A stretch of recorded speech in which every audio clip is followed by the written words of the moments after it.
Hi, everybody. I'm Karen Jeffries from Hilariously Infertile, and this is Babble TV. I'm so excited to be here today because today we are going to be discussing, sorry about my dog, how to handle it when you're going through infertility treatments and there's a pregnancy announcement, baby shower, or a gender reveal. Or maybe it just feels like everyone in the world is getting pregnant but you. Now, one of my main themes on this whole thing is that you are not alone. These feelings are real and they are legit. And I love bringing them back to things that I went through so that people at home realize that what you're going through and your feelings are completely legitimate and normal, I think. We'll go with normal. So going back to my infertility treatments, I found out that I was infertile in December of 2011. I wasn't even going to try to start having a baby. The thing that actually kickstarted me to start having a baby was that my sister became pregnant and my best friend, who in my book I call Shamika, that's not her real name, got pregnant as well. My sister ended up going on to have my nephew, and Shamika actually sadly suffered a miscarriage. And when she suffered a miscarriage, that's when I really it really opened my eyes to all the problems that could happen when you're trying to conceive. I had no plan on trying to start a family. I wanted to wait 5 more years. But when that happened to Shamika, I just thought, if this could happen to her, she's young, she's healthy, she's got it all, then maybe I'm going to have problems too, which had never crossed my mind. So fast forward, that was in like June. Now it's December of 2011. And on the day that I found out that I was infertile, I found out that I had PCOS. I had lots of questions. I had 0 answers. No one was around to talk to me. I had no idea. My whole world came crashing down. And on that same day, Shamika found out that she was pregnant. And the next day, I remember going to work. We worked together, and I was like, "So whatever happened? Like, did you take that pregnancy test?" She had known that I had been crying the night before about my infertility diagnosis. And what I didn't know is that she had also been crying the night before because she didn't know how to tell me that it was positive.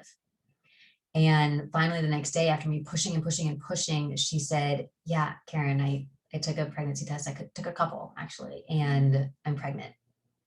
And I was so incredibly happy for her, but I was still so sad for myself. And I think the important thing here is to try to be able to separate those emotions, right? Like, I was so happy for my best friend, but I was also really, really sad and traumatized and grieving everything that I thought I was losing with my infertility diagnosis.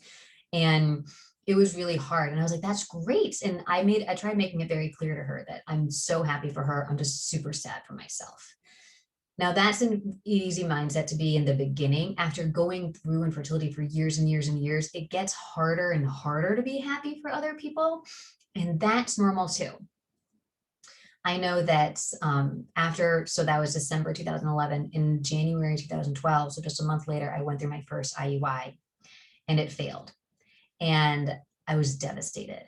I was crying hysterically. I came home, I snuggled with my dog Brady, crying, crying, crying. I think I drank like bottles of wine that night, I'm pretty sure. I was just devastated. I felt that I had done everything right and that I didn't really understand why it wasn't working. I didn't realize it was going to take many, many, many, many cycles. And I remember the next morning I got up to go to work, and I always listened to the local radio. And I was listening to the local radio, and they said that Snooki from the Jersey Shore was pregnant. Now, you have to think this was 9 years ago. So Snooki from the Jersey Shore, 10 years ago. Snooki from the Jersey Shore wasn't really this rebranded, awesome mom that's totally capable and great, right? This was the Snooki from the Jersey Shore that literally had just been dragged by her hair out of a bar in New Jersey like 2 weekends before. And I just remember driving to work and being like, oh my God. It honestly feels like the whole world is against me, right? Everything is against me. Like, I'm one against an infinite number of different situations and different people. And I just kept thinking, of course, Snooki from the Jersey Shore is pregnant. Like, I have a master's degree in general childhood education and dual language childhood education. I have devoted my entire life to children and so that I could have children. But yeah, no, that makes total sense. Total sense. I was devastated. And that's really how it feels when you're going through infertility. So around this time also, everyone was having, baby showers and gender reveals, and we had all gotten married a few years earlier, a lot of my friends. So this was naturally the next step. And I remember being able to go to those baby showers and really be genuinely happy for people. I ended up getting pregnant actually on the next IUI, which doesn't seem like a long journey because that's not, but I've been trying for like almost a year before, many months before. Um, and so that was trying, right? I think for me, the hardest part too was just I was the only one at the time who I knew was infertile, actually had a diagnosis of infertility, as opposed to everyone else who was just being able to get pregnant. So it wasn't even that I got pregnant, they got pregnant, but it was more that I was the only one who had something wrong with me. And I felt like that for me was just very typical for my life, that there's something wrong with me. And that kind of, I think, affected me emotionally. Now, in terms of going to baby showers or gender reveals, I personally don't feel that you need to go to every single baby shower and every single gender reveal if you're undergoing infertility treatments. I don't think you have to go to every single one if you're not undergoing fertility treatments. Send a lovely gift and enjoy your Sunday or Saturday. That's my opinion. Okay. If this is one of your best friends or a relative or a cousin or whoever it is, maybe the pressure's on a little bit more. But I think one way to look at it is, would the event, not you, right? Would the event be better if you were there and you were choking back tears and running away to the bathroom every other minute and spiteful and sad? Or would the event be better if you sent an amazing gift and you stayed back? So I think the way to look at things sometimes is to take us out of the equation and just think about that. That's my one piece of advice. My other piece of advice is, when you have to go to an event or you have to do something. I remember teaching one of my relatives this, because I told her my one relative had suffered a miscarriage and my other relative was going to announce that they were pregnant. And it was close proximity in time. And I said to her, I was like, this is what you need to do. I think go to the bathroom and practice your happy face in the mirror. And I know that sounds so silly, but you have to kind of teach yourself how to act like you're genuinely happy for people and like how your world isn't shattering and falling apart, right? And I was like, because she's going to tell you that she's pregnant and I'm warning you this. So you need to act like A, you're surprised because I totally told you. And B, you need to act as though you're totally happy for them. And she was like, okay. And she did, and she pulled it off. And afterwards I was like, you did great. And she was like, thanks. The bathroom trick actually really worked. I was like, yeah, I know. Because sometimes you just have to be like, and like try it out in the bathroom and see what your face looks like, because sometimes we need to do that.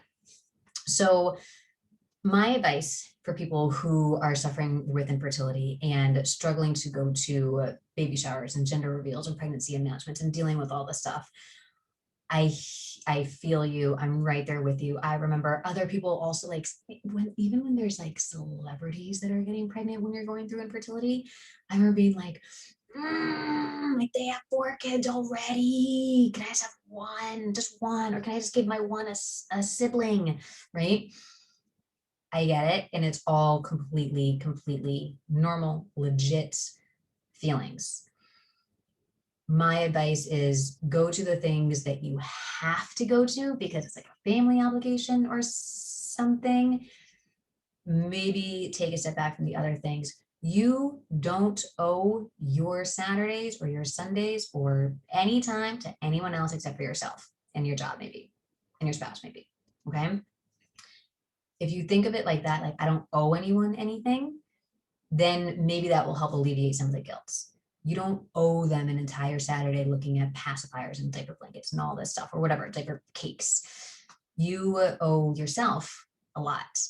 So take yourself out of the equation, figure out how the event would be if you were there.